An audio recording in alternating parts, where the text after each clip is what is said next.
تاکہ آپ کو اللہ کی نصرت پہنچی اور آپ نے اپنی نگاہوں سے دیکھا کہ لوگ ہزاروں کی تعداد میں فوج در فوج دین کے اندر داخل ہو رہے، کلمہ پڑھ رہے، تو آپ کیا کریں؟ فسبح بحمد ربک، تسبیح کیجیے، تسبیح کیجیے۔ لیکن جیسے ہی پروردگار نے فاطمہ زہرا کو عطا کیا، اب کیا کہا؟ فصلی، نماز پڑھیے، تسبیح کافی نہیں ہے۔ فصلی لربک، اور نماز بھی کافی نہیں ہے، وانحر، اور نحر کیجیے۔ کون ہے فاطمہ؟ جس کے آنے پہ یہی نماز تہجد رسول اسلام پر واجب قرار دی جا رہی ہے۔ سورہ نماز مغرب کی تیسری رکعت ختمی مرتبہ پر پوری امت پر واجب کی جا رہی ہے۔ کیوں؟ راز کیا ہے؟ اس ادب کا فلسفہ کیا ہے کہ جبرائیل جیسا فرشتہ، دیکھیے آسمانوں پر جتنی بھی قرآن کی آیتیں اتری ہیں، پروردگار نے کوئی آیت آسمان والوں کو نہیں سنائی ہے۔ تین طرح سے یہ قرآن اترا ہے، جبرائیل کے توسط سے، یا براہ راست پروردگار نے قلب مصطفیٰ پہ وحی نازل کی، یا تو تیسرا طریقہ خود قرآن نے بیان کیا، من وراء جدار وغیرہ۔ لیکن ایسا کبھی بھی نہیں ہوا کہ پروردگار نے کسی آیت کو اتارنے سے پہلے فرشتوں کو جمع کیا ہو اور فرمایا تم بھی سنو، سوائے ایک مرحلے کے۔ کب؟ پروردگار نے ایک مرتبہ ایک لمحے، یہ لمحہ میری تعبیر کی کوتاہی ہے، ورنہ یہ لمحہ کیسے وجود آتا ہے؟ یہ لیل و نہار کی گردش شمس و قمر، جہاں یہ نظام شمسی وجود ہی نہیں رکھتا ہے، جب وقت کا تصور نہیں ہے، لیکن سمجھنے کے لیے کسی لمحے میں پروردگار نے کیا کہا؟ یا ملائکتی، اے میرے فرشتوں، وَيَا سُكَّانَ السَّمَاوَاتِ، یہ کیوں فرمایا؟ اس لیے کہ آسمان میں صرف فرشتے نہیں رہتے، آسمان پر رہنے والے اور بھی ہیں۔ اے میرے فرشتوں، اے آسمان پر رہنے والوں، سنو۔ کیا خیال ہے جب پروردگار نے یہ کہا ہوگا میرے فرشتوں، تو اس سے پہلے فرشتے کیا کر رہے تھے؟ عبادت کر رہے تھے۔ جناب ذوالقرنین سکندر کی ایک فرشتے کے ساتھ گفتگو ہوئی جو آپ پڑھتے اور سنتے ہیں۔ ایک موقع پہ ذوالقرنین سکندر نے فرشتے سے پوچھا کہ بتاؤ اہل زمین کی عبادت تمہارے سامنے، اہل آسمان کیسے عبادت کرتے ہیں؟ تو کیا بتاؤ؟ جو فرشتہ حالت قیام میں خلق ہوا ہے، ہزاروں نوری سال گزر گئے ہیں، ابھی تک قیام کی حالت میں کھڑے اللہ کا ذکر کر رہا ہے، اللہ کی بندگی کر رہا ہے، تسبیح و تقدیس و تمجید الہی میں مشغول ہے۔ اور جسے حالت رکوع میں خلق کیا، ابھی تک حالت رکوع میں، جو سجدے کی کیفیت میں خلق ہوا، ابھی تک سجدے کی کیفیت میں پڑا ہے، سر نہیں اٹھایا۔ یعنی فرشتہ جس لمحے سے خلق ہوا ہے، ایک لمحے بھی عبادت سے نہیں ہٹا پیچھے، یا رکوع کر رہا ہے، یا سجدہ کر رہا ہے، یا قیام کی حالت میں ہے، یا ذکر کر رہا ہے، یا تسبیح کر رہا ہے، یا تحلیل کر رہا ہے۔ جس لمحے خدا نے فرمایا یا ملائکتی، تو اب بھی وہ عبادت کریں گے، اب بھی سجدہ کریں گے۔ اب اگر سر سجدے سے نہ اٹھائیں تو ابلیس مر جائے گا۔ عبادت وہ نہیں ہوتی جو اپنی مرضی سے کی جائے، عبادت وہ ہوتی ہے جو خدا کی مرضی سے کی جائے۔ ایک مرتبہ عزازیل نے، جسے آپ ابلیس کہتے ہیں، اصل نام عزازیل ہے، اس نے ختمی مرتبہ سے عرض کی یا رسول اللہ، آپ نبیوں کے امام ہیں، آپ خدا کی بارگاہ میں میری طرف سے یہ درخواست پیش کریں کہ ایک مرتبہ مجھے اللہ معاف کر دیں، اتنی عبادت کروں گا کہ جنوں انس میں سے کسی کی اتنی عبادت نہیں کی ہوگی۔ ختمی مرتبہ میں ابلیس کا پیغام اللہ کی بارگاہ تک پہنچایا، خدا نے کیا جواب دیا؟ کہا ہے میرے مصطفیٰ عزازیل سے کہیے جاؤ جا کے ایک مرتبہ آدم کی قبر پہ سجدہ کر دو، معاف کر دوں گا۔ یہ سنا تو ابلیس مسکرایا کہ عجیب، جب تک زندہ تھا تب سجدہ نہیں کیا، اب جب کہ ہڈیوں کا ڈھانچہ رہ گیا ہے تو میں ان گلی سڑی ہڈیوں کو سجدہ کروں گا، انہیں سجدہ نہیں کروں گا۔ اگر خدا اجازت دے دے اے میرے مصطفیٰ ابلیس سے کہو عبادت وہ ہوتی ہے جو میری مرضی سے انجام ہو جائے. جہاں اپنی مرضی شامل ہو جائے پھر وہ عبادت نہیں رہتی ہے. اب اگر اب فرشتہ یا اہل آسمان سجدہ کرے جبکہ خدا بلا رہا ہے بندگی سے خارج ہے, ابلیس بن جائیں گے. رکوع والا اب رکوع چھوڑے گا, قیام والا قیام چھوڑے گا, سجدے والا سجدہ چھوڑے گا. سوال پروردگار تمام اہل آسمان سے, تمام فرشتوں سے, تمام ملائکہ سے اپنی بندگی, اپنی عبادت, اپنی تسبیح و تمجید و تحلیل و ذکر چھڑوا کر کیا سنانا چاہتا ہے؟ کیا سنانا چاہتا ہے؟ جب سب متوجہ ہوئے تو کس کا ذکر شروع ہوا؟ فاطمہ اور فاطمہ کے گھر والوں کا. یہ فاطمہ کون ہے؟ کہ پروردگار اپنا ذکر چھڑوا کر فاطمہ کا ذکر سنا رہا ہے. تمام اہل آسمان کو بتا رہا ہے یا ملائکتی و یا سلطان سماواتی انی ما خلقت سماء مبنیہ ولا ارضا مطحیہ ولا شمس مضیہ ولا قمر منیرہ ولا بحر یجری ولا فلک تسری الا لمحبت هؤلاء الخمسہ الذین هم تحت الکساء. فرشتوں نے پوچھا من تحت الکساء؟ تو خدا کہہ رہی ہے محمد ہے, اس کی بیٹی ہے, اس کے بھائی ہیں, اس کے بیٹے ہیں, یا کسی اور, یا علی سے تعارف کروا دیں, حسن سے تعارف کروائیں, حسین سے. نام کیا کہا؟ ہم فاطمہ تو فابوہا وبعلوہا وبنوہا. یہ فاطمہ ہے. تعارف کس سے کروایا جاتا ہے؟ جو زیادہ شناختہ شدہ ہوتا ہے. زمین میں شاید اہل زمین فاطمہ کو نہ جانتے ہو, لیکن آسمان والے سب سے زیادہ فاطمہ کو جانتے ہیں. یہ فاطمہ ہے, یہ فاطمہ کے شوہر ہیں, یہ فاطمہ کے بیٹے ہیں, یہ فاطمہ کے بابا ہیں.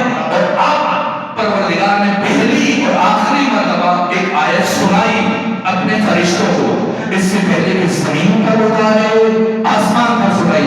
سنو کہ کون ہے؟ انما یرید اللہ لیذھب عنکم الرجس اہل البیت ویطہرکم تطہیرا.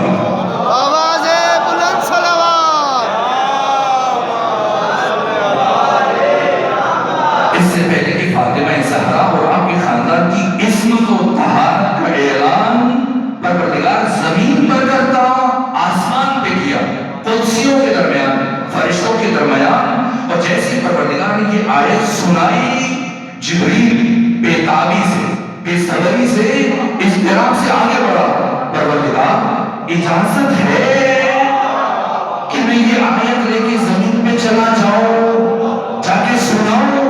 میں جبرائیل کی خدمت میں یہ گزارش کروں, جبرائیل جو پروردگار قرآن اتارتا ہے, کیا تمہارے علاوہ کسی اور فرشتے کو بھی کبھی اللہ نے وسیلہ بنایا؟ جتنا قرآن آپ نے لے کے آنا تھا آپ ہی لے کے آئے. کوئی دوسرا فرشتہ آپ کا کوئی آیت لے کے نہیں آیا, تو آج بھی آپ ہی نے لے کے آنی ہے. پھر یہ بے صبری کیسی, یہ بے تابی کیسی, یہ اضطراب کیسا؟ کیوں جبرائیل بے صبری سے آگے بڑھ کے اللہ کی بارگاہ میں گڑ گڑانے کی اجازت ہے میں لے جاؤں؟ جبرائیل آپ ہی نے لے کے جانی ہے. لیکن جبرائیل سوچ میں پڑ گئے اور فکر کر رہے ہیں کہ اتنی بڑی آیت کہ جسے سنانے کے لیے پروردگار نے اپنا ذکر چھوڑا دیا ہے, شاید آج میں خدا کی نگاہ میں اس قابل نہ رہوں کہ اس آیت کو لے کر زمین پر جاؤں اور پروردگار مجھ سے بڑا کوئی اور فرشتہ خلق کر دے جو اس آیت کو لے کے جائے. اس کی بیتابی سے آگے بڑھ اجازت ہے میں لے کے جاؤں. خدا نے فرمایا لے جاؤ. لے کے آئے زمین پر. اس سے پہلے کبھی جبرائیل نے اجازت مانگی ہے اللہ سے؟ اتاذن لی یا رسول اللہ ان ادخل معکم, اجازت ہے کہ میں آ جاؤں آپ کے ساتھ, سناؤں وہ اعلان جو عرش پہ ہوا. تو آج کیوں مانگ رہا؟ جب پہلے وہی لے کے آئے جبرائیل غار حرا میں, تب کہتے یا رسول اللہ اجازت ہے وہی سناؤں. یہ بعد میں کبھی نہیں کہا, پہلے اور آخری مرتبہ رسول سے اجازت مانگ رہے. کیوں مانگ رہے؟ جبرائیل رسول کی وجہ سے اجازت نہیں مانگ رہے, حضور کی وجہ سے اجازت مانگ رہے, فاطمہ زہرا کی وجہ سے اجازت مانگ رہے. سوال یہ کہ فاطمہ زہرا کون ہے؟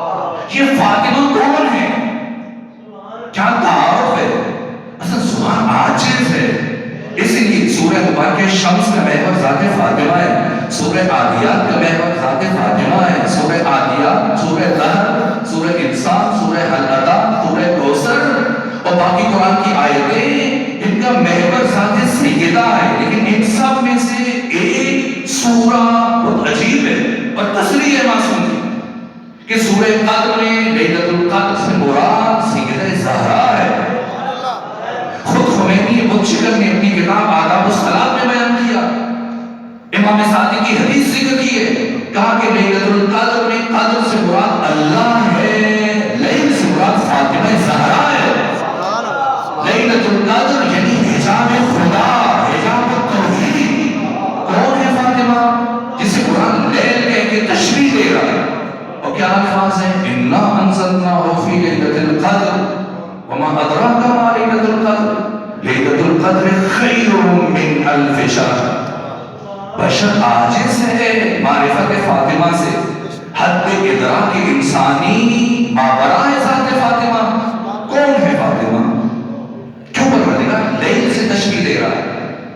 اسی سورہ کی تفسیر میں ایک مرتبہ ختمی مرتبہ کچھ خاص صحابہ نے سلمان بھی دے ہوئے اور تفسیر بیان کرتے ہوئے کہا کہ فاطمہ زہرا حورہ انسیہ،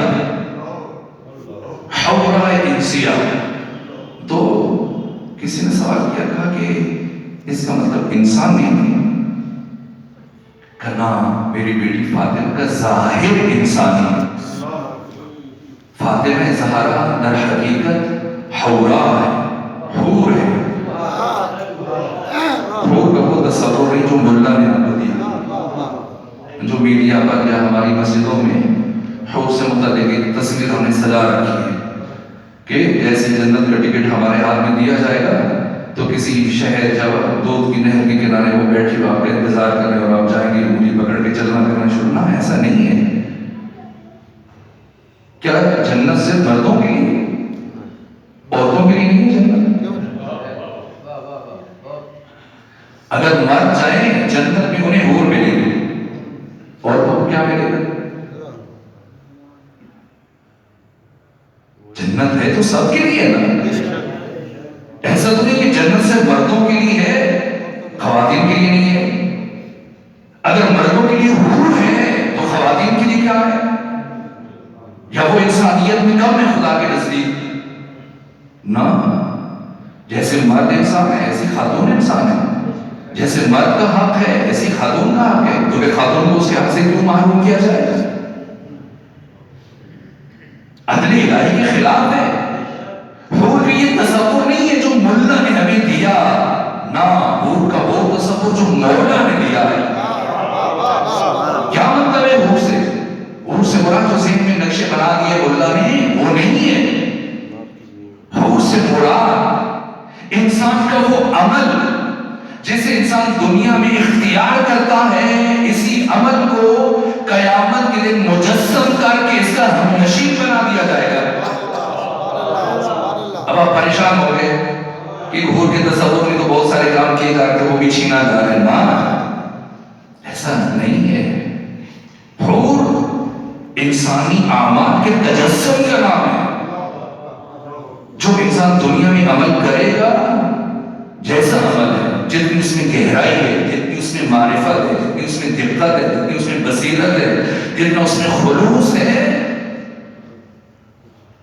اس کے مد نظر، اس کے مطابق انسان کی اسی عمل کو قیامت کے دن تجسم دیا جائے گا، پیکر میں ڈالا جائے گا، اور اسی پیکر کو کسی انسان نے دنیا میں عمل کے طور پہ اختیار کیا، ہمیشہ بھی اس کا ہمنشین قرار دیا جائے گا۔ مرد ہے تو، خاتون ہے تو، جنسیت کی بات نہیں ہے۔ پیغمبر نے فرمایا فاطمہ زہرا حورہ انسیہ ہے۔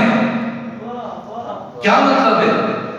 یعنی اللہ کی مشیت نے جب ارادہ کیا کہ تمام خیر کو، تمام اچھائی کو، تمام خوبیوں کو، تمام کمالات کو، اپنی تمام تر صفات جلال و جمال کو مجسم کرے، تجسم دے، پیکر میں ڈھالے، تو اللہ کی مشیت نے ان تمام صفات کو جمع کیا اور جس پیکر میں ودیت کیا اس نورانی پیکر کا نام فاطمہ زہرا سلام اللہ علیہا ہے۔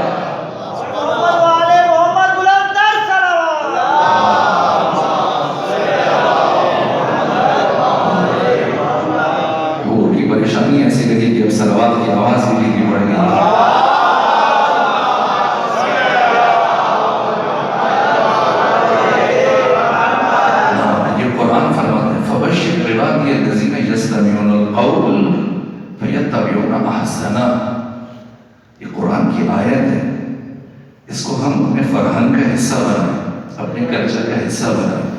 یہ قرآنی فرہنگ ہے، یہ قرآنی ثقافت ہے۔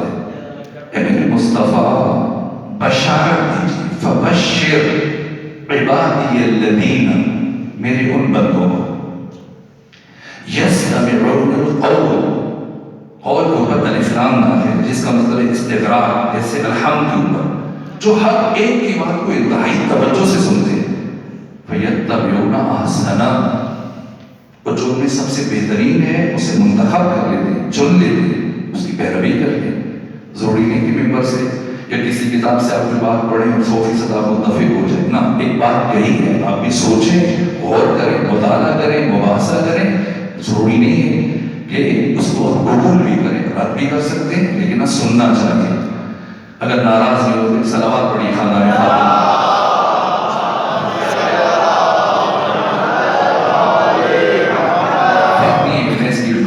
وضاحت آپ کی خدمت میں عرض کرنا سیکھتے ہیں، ذرا حورہ انسیہ ہے، یہ لقب ائمہ نے بیان کیا، ایک سے زیادہ ائمہ نے بیان کیا، رسول اسلام نے بیان کیا۔ راز کیا ہے؟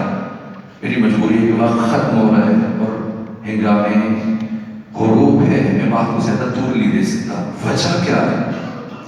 خود انسان جب مسلسل کسی کی فضائل سنتا ہے تو ایک مرحلے میں پہنچ کے خود پریشان ہو جاتا ہے کہ آخر اتنی زیادہ فضیلتیں کیوں؟ اساس کیا ہے؟ کیا پروردگار نے سیدھے زارا کو ہماری تعلیم کے لیے بھیجا؟ نہ۔ ہماری تربیت کے لیے بھیجا؟ نہ۔ ہاں، ذات فاطمہ کی زندگی میں ہماری تعلیمات ہیں، ہمارے نمونے پائے جاتے ہیں، لیکن وہ ہدف اصلی کیا ہے؟ کیوں پروردگار نے ذات سیدہ کو، اپنے سب سے بڑے راز کو اس کائنات میں آشکار کیا؟ کیوں بھیجا پروردگار نے سیدہ زہرا کو؟ فلسفہ ارسال نور فاطمہ کیا ہے؟ مباہلہ کے لیے 15 دن تک مسلسل مباہلہ ہوتا ہے۔ علی تھے، پیغمبر تھے، حسن تھے، حسین تھے، 15 دن مسلسل عیسائی آتے تھے، روز بیٹھتے تھے، ہزاروں ہستیاں موجود ہوتی تھی۔ کیا وہ اپنے عقائد اور نظریات سے دستبردار ہوئے؟ نہیں ہوئے۔ ہاں، جس دن فاطمہ چل کے جا رہی تھی پیغمبر کے پیچھے، دستبردار ہو گئے۔ اس سے پہلے کہ وہ آگے بڑھتے وہی سے اپنے افراد کو روانہ کیا کہ آگے نہ آئیں، واپس جائیں، ہم جزیہ دلی تھی آمادہ ہیں، ہمیں شکست کا اعتراف کیا۔ مباہلہ جو واقع اسلام کی عید ہے، اسلام کی سربلندی ہے، اسلام کی فتح ہے، اور اس فتح کا باعث وجہ ذات فاطمہ ہے، لیکن پروردگار نے ذات سیدہ کو مباہلہ کے لیے بھی نہیں بھیجا۔ اگر مباہلہ مقصود ہوتا تو شاید پروردگار فاطمہ کو نہ بھیجتا۔ پھر کون سا مقصد ہے؟ ایسا مقصد جس کا حصول منحصر تھا ذات فاطمہ میں، کہ اگر فاطمہ نہ ہو تو کوئی بھی دوسرا انسان اس مقصد کو حاصل نہ کر سکے، اور اگر اس ایک مقصد کا حصول مد نظر نہ ہوتا، پروردگار کبھی فاطمہ زہرا کو اس کائنات میں نہ بھیجتا۔ کس اہتمام سے بھیجا ہے اب وہ میں بیان نہیں کر سکتا، صرف ایک مقصد۔ وہ کون سا مقصد ہے؟ وہ مقصد ہے 1,24,000 انبیاء کی محنتوں کی بقا، اور تمام انبیاء اور رسول کی ساری تعلیمات، ساری محنتوں کی بقا موقوف ہے ذات ختمی مرتبت پر، اور ذات ختمی مرتبت کی ساری محنت اور ساری رسالت موقوف ہے ایک اعلان پر، وَإِن لَمْ تَفْعَلْ فَمَا بَلَّغْتَ۔ اگر یہ ایک کام نہ کیا تو اے محمد آپ یہ سمجھیے گا کہ آپ نبی بن کے آئے ہی نہیں، آپ کا آنا نہ آنے کے برابر ہو جائے گا اگر یہ ایک کام نہ کیا۔ کون سا کام ہے؟ غدیر، پیغام غدیر۔ غدیر کیا ہے؟ غدیر صرف شیعوں کی میراث نہیں ہے، غدیر سرمایہ بشریت ہے، غدیر اس عالم ہست و بود کے تمام نظام ہے. غدیر تمام انسانوں کا سرمایہ ہے. غدیر حقوق بشر کا ضامن ہے. غدیر سعادت نصاب انسانی اور کمال نصاب انسانی کا ضامن ہے. بقا ہے. علی سے لے کے مہدی تک یہ راہبر دین کو عطا ہوئے. ان سب کی ولایتوں کا اعلان ہوا. پھر ختمی مطلب نے بیعت کروائی. اب دین مکمل ہوا. یہ 12 راہبر، یہ 12 ہادی، یہ 12 امام محافظ ہیں 1,24,000 انبیاء کی ساری تعلیمات کے، تمام آسمانی اہداف کے، تمام آسمانی مقاصد کے. پیغمبر اکرام اسلام کی زندگی کے صرف 118 دن باقی اور آپ کو پہلی مرتبہ حکم دیا گیا کہ یہ اعلان کریں. 48 دن کے بعد ختمی مطلب نے یہ اعلان کیا. 25 دن مدینہ میں گزارے، لوگوں کو اکٹھا کیا. پھر 10 دن جاتے ہوئے لگے، 3 دن واپس غدیر پہنچتے ہوئے، 10 دن مکہ میں قیام، اور پھر اس اعلان کے بعد ختمی مطلب 70 دن زندہ رہے. اور جیسا کہ امام باقر فرماتے کہ تاریخ انسانی میں کوئی بھی اعلان غدیر کے جیسا نہ ہوا نہ ہو سکتا ہے. غدیر ناقابل فراموش ہے. غدیر امت مسلمہ کا، پوری انسانیت کا سرمایہ ہے. یہ غدیر جو 1,24,000 نبیوں کی تمام محنتوں کا ضامن ہے، یہ غدیر خود محرز خطر میں. پیغمبر کی زندگی کی صرف 4 دن باقی ہیں. جو معراج کے دن ختمی مرتبہ کی بیماری کا آغاز ہوا 24 صفر کو، اور پیر کے دن ختمی مرتبہ کی وفات ہوئی. غدیر کے بعد کے 70 دن، خصوصاً آخری 4 دنوں میں جو مسلسل سازشیں ہوئی، جیسے شیخ سعدی نے کہا چند صحابہ ہو بے دنیا داشتند، مصطفیٰ بے کفن کو گذاشتند. کب دفن کیا گیا ختمی مرتبہ کو؟ 28 کی صبح انتقال ہوا. 28 کا پورا دن گزرا، 28 اور 29 کی درمیانی شب، 29 کا پورا دن گزرا، اور 29 اور 30 کی یعنی منگل اور بدھ کی درمیانی شب سحر کے قریب ختمی مرتبہ کو دفن کیا گیا. اب خود بنائیے کتنے گھنٹے بن گئے، کتنے گھنٹے تک ختمی مرتبہ کا جسد رہا. تاکہ کسی ایک تاریخ میں اس رخابہ میں چلے جائیے، ابن خلدون میں چلے جائیے، یعقوبی میں چلے جائیے، طبری میں چلے جائیے، تاریخ الخلفاء میں چلے جائیں، کسی تاریخ سے اٹھا کے بتائیے کہ بڑی بڑی معروف شخصیتیں جن کے نام تاریخ میں لیے جاتے ہیں، ان میں سے کسی ایک نے بھی پیغمبر کی جنازہ میں شرکت کی ہو.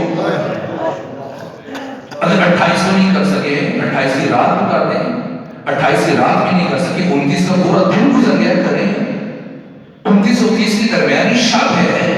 غلام محمد خلیلی نے یہ بات تو جو 11ویں جماعت کے اسلامیات اختیاری اس میں بھی تحریر کر دی ہے. اسی طرح سے تحریر ہے جیسے میں بیان کر رہا ہوں آپ کی خدمت میں. ایک فرد آ کے ختمی مرتبہ کی نماز جنازہ پڑھ رہا ہے. البتہ ایسا نہیں کہ 4 تکبیریں یا 5 تکبیریں. بولے متقیان سے پوچھا کہ امامت کون کروائے گا؟ حضرت نے فرمایا کہ نہ تو کوئی پیغمبر کی زندگی میں امامت کرا سکتا ہے، اور نہ پیغمبر کے جسد کے اوپر کھڑے ہو کے امامت کروا سکتا ہے. پھر کیا کریں؟ کہ ایک فرد کھڑا ہو، آئے اور نماز پڑھے. تو نماز میں کیا پڑھے؟ مغفرت کی دعا کریں. کرنا یہ ایک آیت پڑھو، ان اللہ وملائکتہ یصلون علی النبی یا ایھا الذین آمنوا صلوا علیہ وسلموا تسلیما.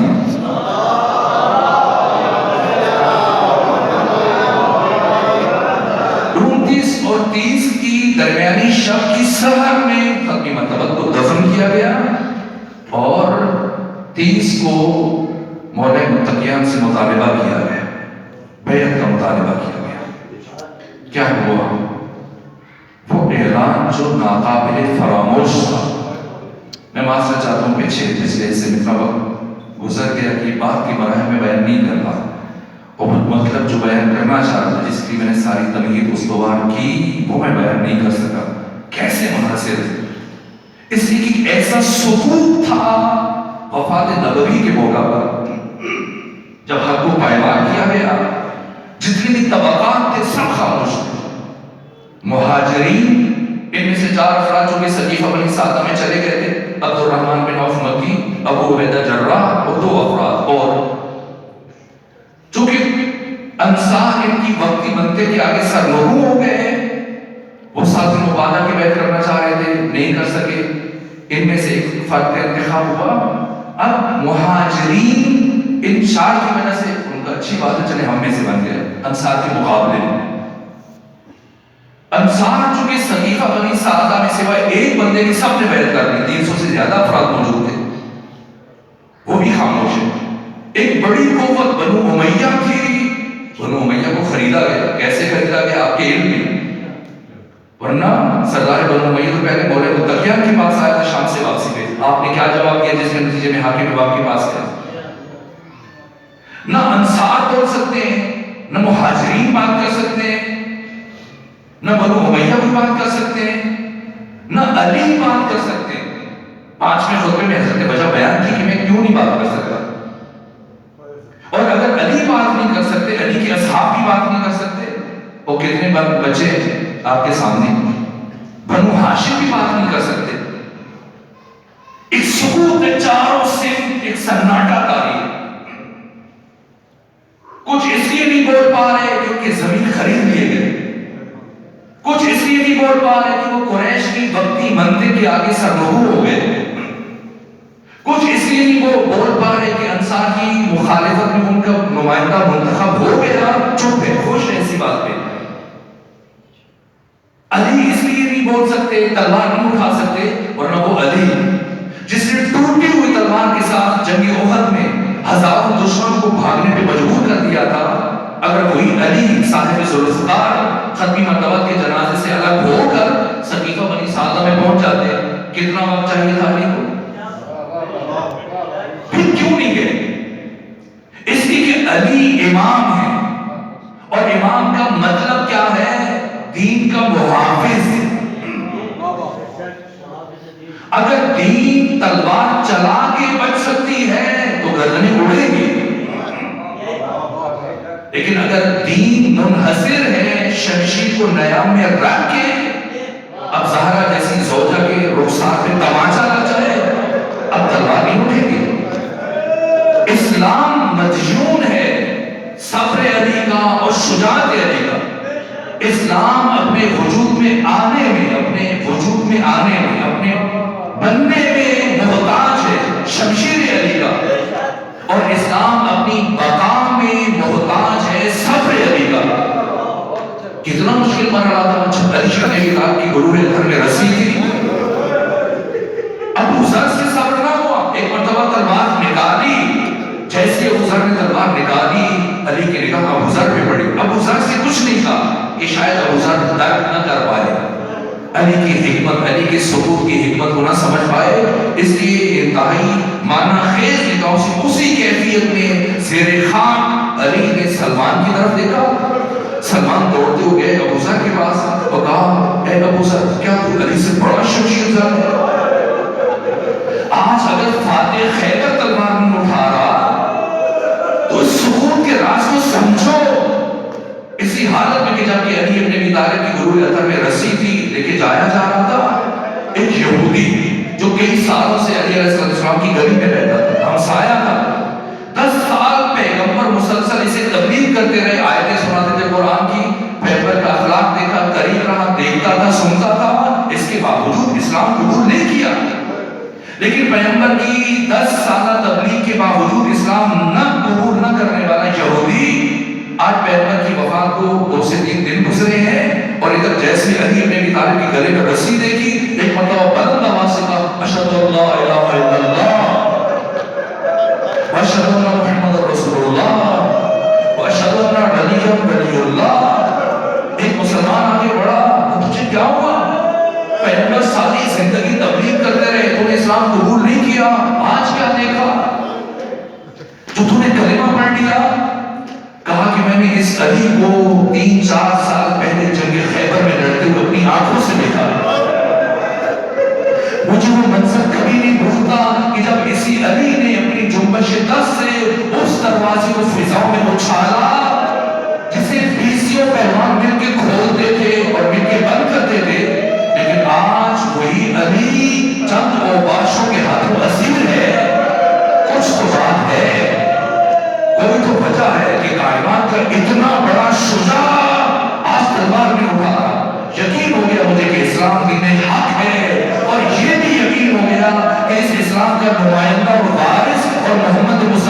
جانشین یہی علی ہے. اس علی کے علاوہ کوئی اور نہیں ہو سکتا.